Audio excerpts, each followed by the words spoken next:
I picked up another comic book collection. Lots of Golden Age.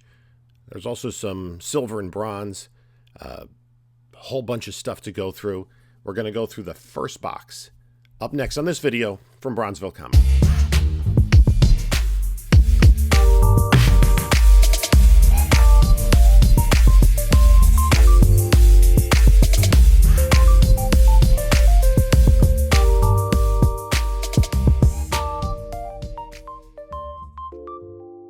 Hello, panelologists. This is Jim from Bronzeville Comics coming to you with another video. And before we get started, please like, comment, and subscribe.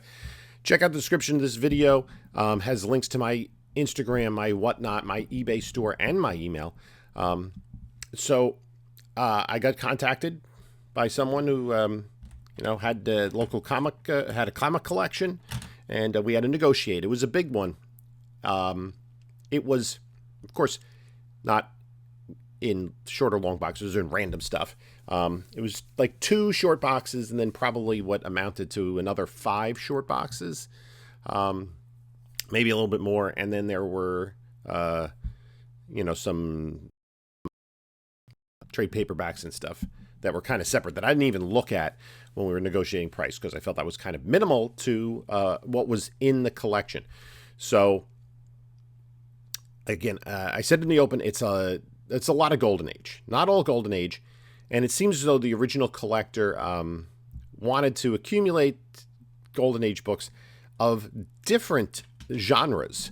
There's horror, superhero, Western, romance, funny animal, war, you name it. It's just all sorts of stuff. Didn't seem to really be any particular focus in the collection in terms of time period or genre or publisher or character or anything like that. And he did not shy away from lower grade books, including remainder copies and coverless.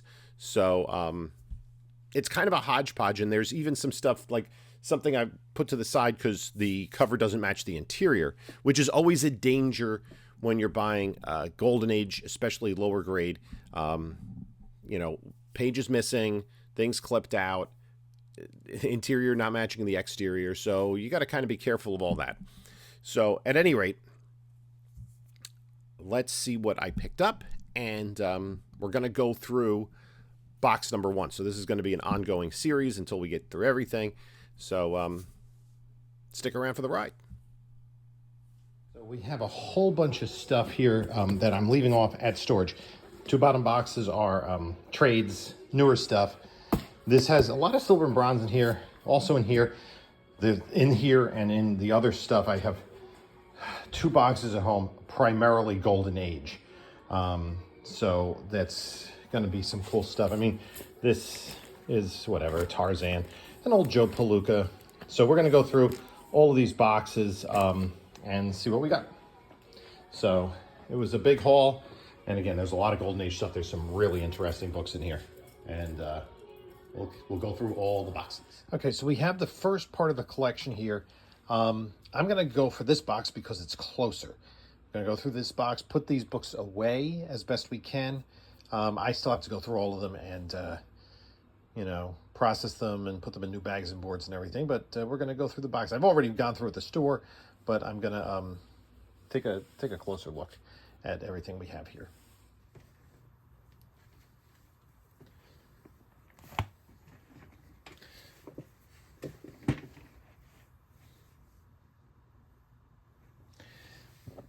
Okay, here's the first little pile of books. This is a nice one. I mean, again, in fair condition. It's worth more than $15 now. But Tales of Horror #1, that is a nice Golden Age. Rangers comics with fire hair. Always good Fiction House stuff. Wings comics #18. That is fairly early. Kind of curious about, some of these books, and I'll dig into them more when I get to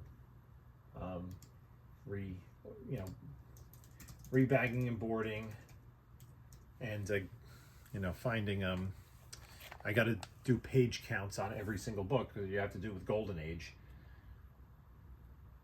So just This is from 1942. And that's about, $150 book, I would say. Police Comics with Plastic Man, number 81 and number 89. So 2 police comics. Another Fiction House. Rangers Comics 51. Number 40. So that's a little bit earlier. How early is that?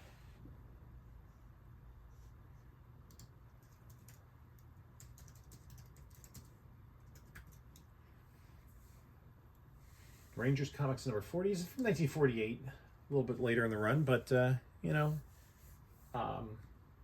probably a $50 or so book. A really chewed up Captain Marvel Jr. number 51, Port Affair. Jungle Comics 112.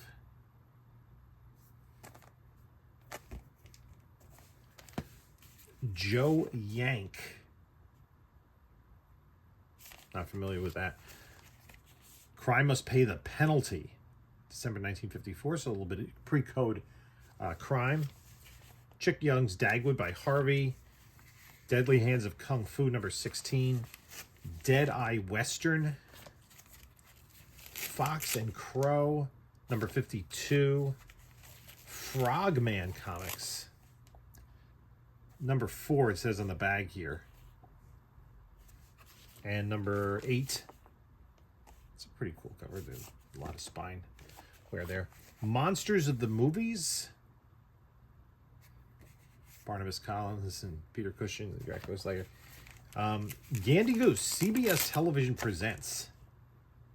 Number 5. Goofy Comics. Lorenzo y Pepita presenta Lalo y Lola. So this is, I think, it's Chick Young and Blondie spinoff. Barnyard Comics, number 31. That looks to be in pretty decent shape. A really beat up feature comics. And this is an early one. I'm trying to find the issue number 35. So Dollman premiered in 37. This must be a 1940 book, is my guess. August 1940, yeah. So that's a pretty early Dollman. That's cool. And Star Wars 61, randomly. That doesn't quite fit in with the rest of them, but, whatever. So we'll put these away. Nice batch of comic books there. A bunch of Bronze Age here.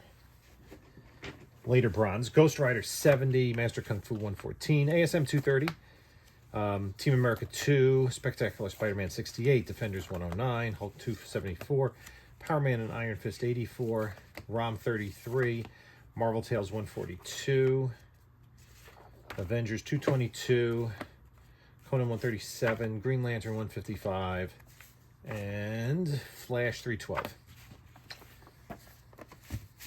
Okay. A lot of just run filler there. All-Star Western number 96. Pretty nice gray tone cover. Tim Holt number 9. Now, let me think.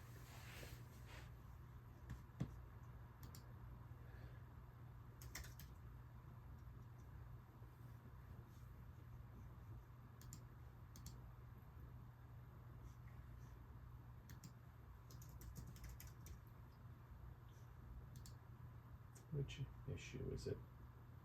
It's 11, which is the first appearance of the Golden Age Ghost Rider. Not 9. Wishful thinking. House of Mystery, coverless. House of Mystery number 6. DC Comics from the 50s. House of Mystery number 8. And number 7. 6, 7, and 8. World of Fantasy number 14. Not sure who the publisher of that is. Joe Palooka presents The Funsational Humphrey. Another Humphrey book. Another Humphrey book. Joe Palooka 11 and 20. These are fairly early. Don Winslow of the Navy, number 10. That's also pretty early. I think this is probably during the war. Humphrey, number 5. Kanga, number 7. Captain Marvel Jr., number 88. This rips there. Blondie, number 16. And there's something in this.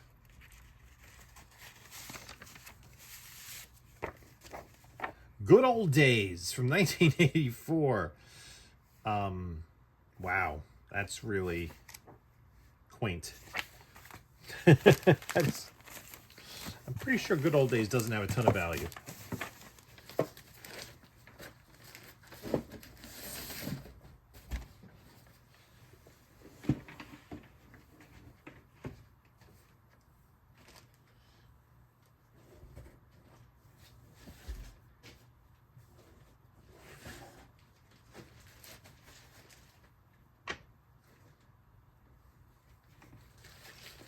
There's some of the books here in bunches.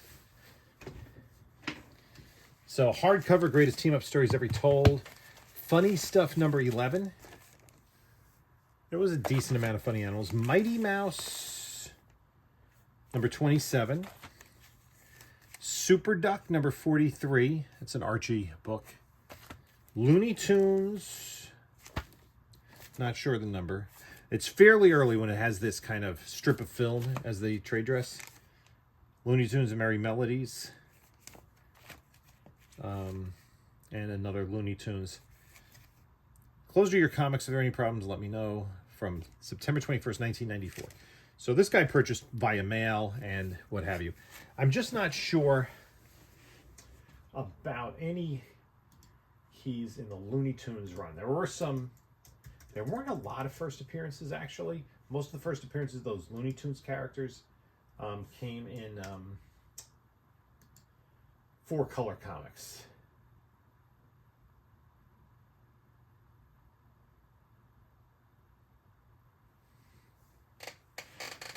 So, that's Red Ryder, the big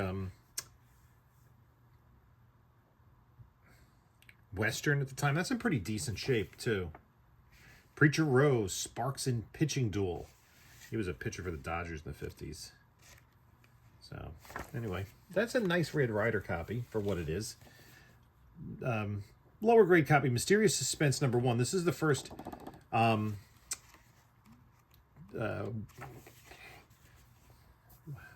solo question book. He had appeared in Blue Beetle number 1, but then got his own like one shot there. Another Looney Tunes. These are Looney Tunes and Merry Melodies, so these are a little bit earlier. I think these are from the mid to late 40s. And again, in going through these, I have to determine which books. I went up to 1954. It's hard to tell. Well, let's take a look, see if we can find the issue number inside.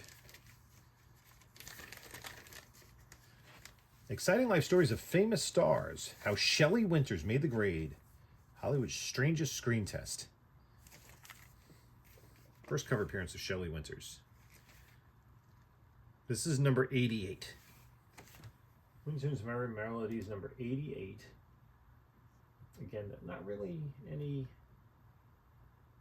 keys per se in that run. That's like, again, the Looney Tunes Merry Melodies are like $5-10 books, unless they're an exceedingly high grade. But there are collectors of them.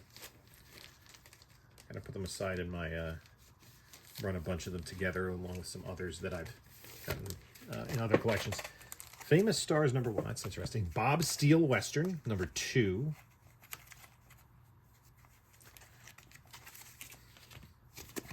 Thrilling Romances, number 5. Looney Tunes, Merry Melodies. Peter Porkchops, number 5. Flippity and Flop. And then a whole bunch of, are these old Legion superheroes, or this is just random stuff? Maybe, because I didn't look through this. Maybe there's a key in here, but I kind of doubt it. Legion, Legend, Dark Knight, Detective, Action. This almost looks like that's a McFarlane cover. Star Trek. Donald Duck, The Spirit. This looks like somebody's weekly pull list they just put away and never... Maybe he was getting new books as well. I just kind of put them away that way. Okay, let's get some more books. Looks have some water damage on it.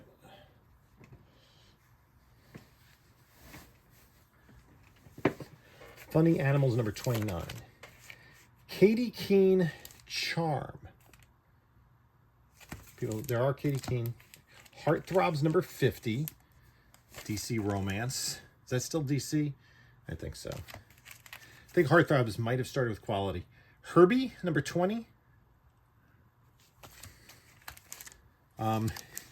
This would be Captain Marvel Jr. number 98 with this kind of, what is that, shoe store sticker on it? That's a shame. Another Humphrey. It seems to like Humphrey. Tarzan. This is a very early Tarzan, I believe. I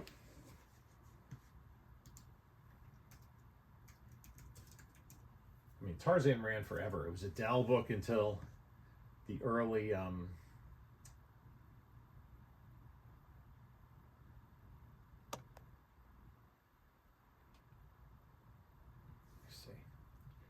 till the early 70s when DC took it over. Then it went to Marvel and restarted with number 1.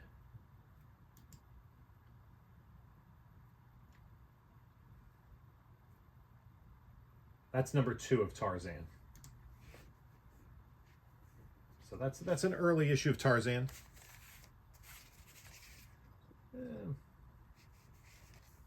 And that grade is probably maybe a $50 book. Popular Comics 85. Now, this is interesting. I got to find this. There's a Davis Crippen Pedigree that's just kind of randomly here. There were a couple of Davis Crippen books in here. They were lower grade. First Romance, number 38. Tweety and Sylvester, coverless now. Date with Judy, number 56, with the remainder. There are quite a few remainder copies in this collection. Screen Comics number 43. Dollman, number 17. Now, this is weird. I don't think this is Quality Comics. Is that a reprint of Dollman stories?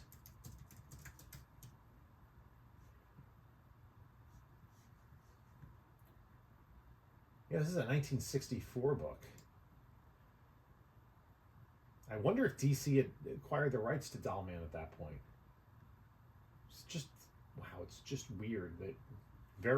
Not a lot of information on this. The cover price just has a few books. I have to look up them in IMDb. Captain Marvel Jr. 94.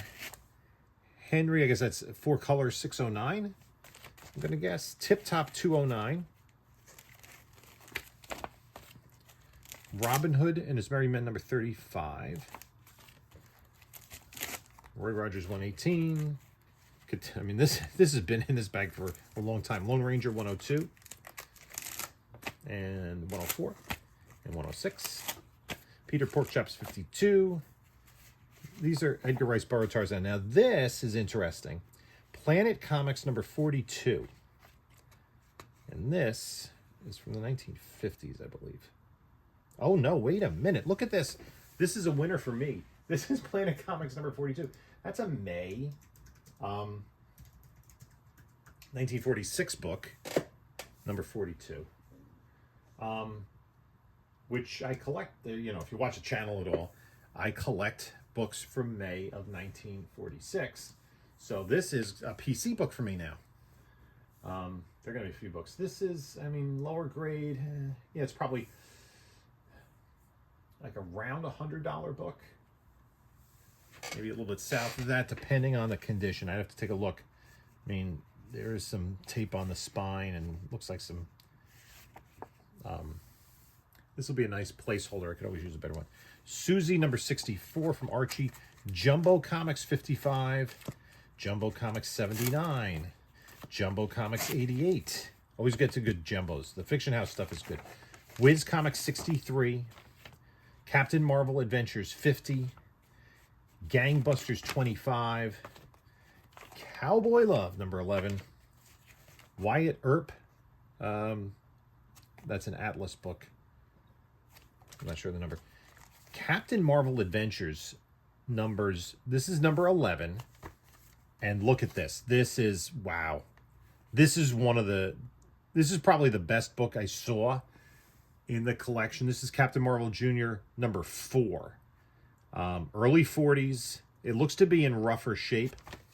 But that I might keep. It's just an amazing Macroboy cover. This is, even in this condition, I mean, it looks like the spine does look pretty worn. Like it's going to be like a 1.5, 1.8. That could be still close to $1,000 book. Missing a chunk. I'd say I did 1.5. And then Captain Marvel Adventures number 11. That is pretty darn early. I think that's like 1942 maybe.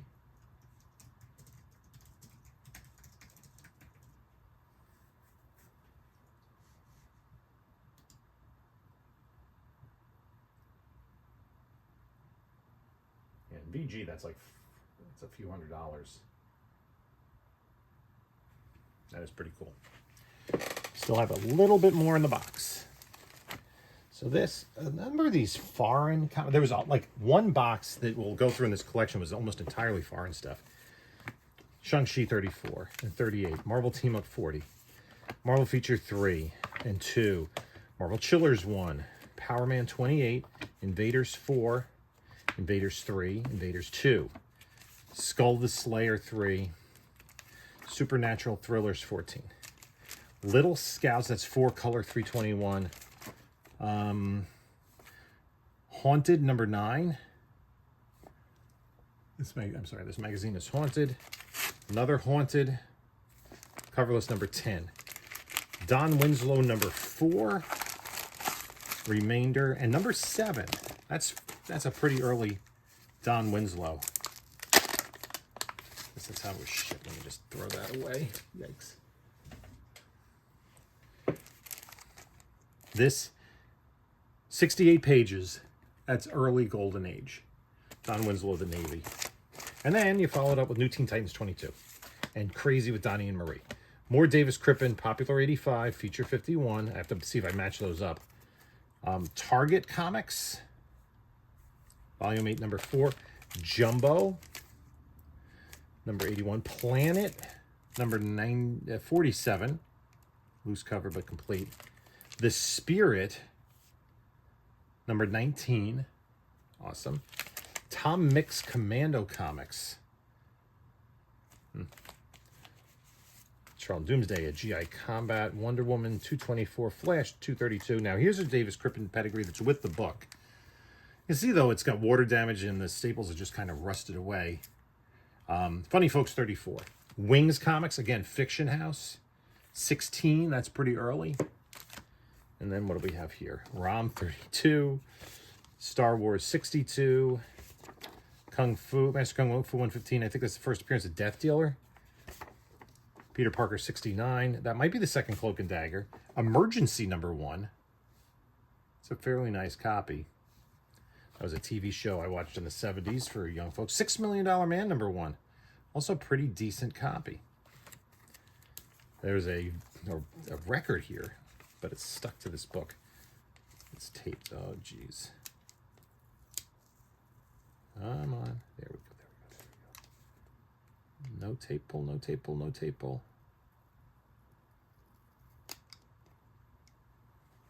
Oh, there's tape on the bottom. Walt Disney's Johnny Appleseed record. Okay, let's get rid of the tape. From Walt Disney's Melody Time. There was I don't think it was a cartoon short. I think it was part of one of the late 40s Disney feature films. That just had compilations, more or less, of short stories of Batman 355. Then we have Atomic Mouse, number 44. Flippity and Flop, number 30. Authentic Police Cases, number 26. That's pre-code. That's a 100-pager. And it was $30 on the sticker. Authentic Police Cases number, is there a number on this? 26. Authentic Police Cases, number 26.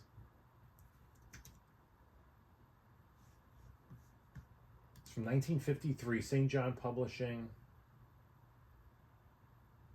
No. Yeah, maybe a $100 book. Jingle Jangle Comics. This is a coverless World's Finest. I don't know which issue number this is. I'll have to try to... Oh, no. Number 24, question mark. Fairly early. Then something to do with the Batman movie. Exclusive upcoming comics. This might have been like the kind of preview stuff they got from a mail-away. This might... mail-away company. That'd be interesting to open up and look at. And this is interesting. I've never seen 4-color comics number 25 coverless. That's a shame. 4-color number 25. But look at that. I mean, Flash Gordon on the Planet Mongo. Let me look. David McKay.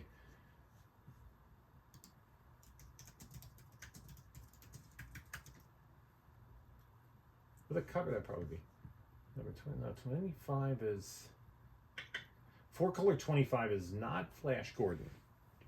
It's Popeye, the original series. No, maybe 4-color comics is the it's like magazine size feature book number 25. Feature book number 25. Yes, it's from 1941, David McKay Publishing, and no sales data found. Huh.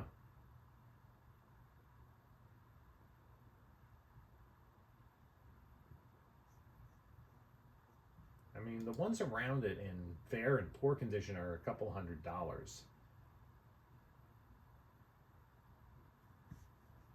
That is interesting.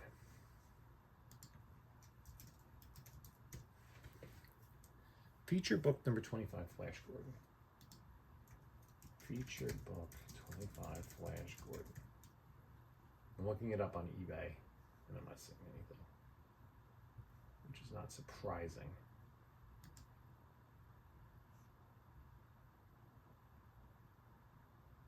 I'll have to figure out how much that might be worth and just kind of guesstimate. But I think that might be, is that the last of the box? And that's just the first box, so that does do it for that first box. So let me know what you think of the books in the comments below. Thanks for stopping by, and this is Jim saying until next time, enjoy your comics.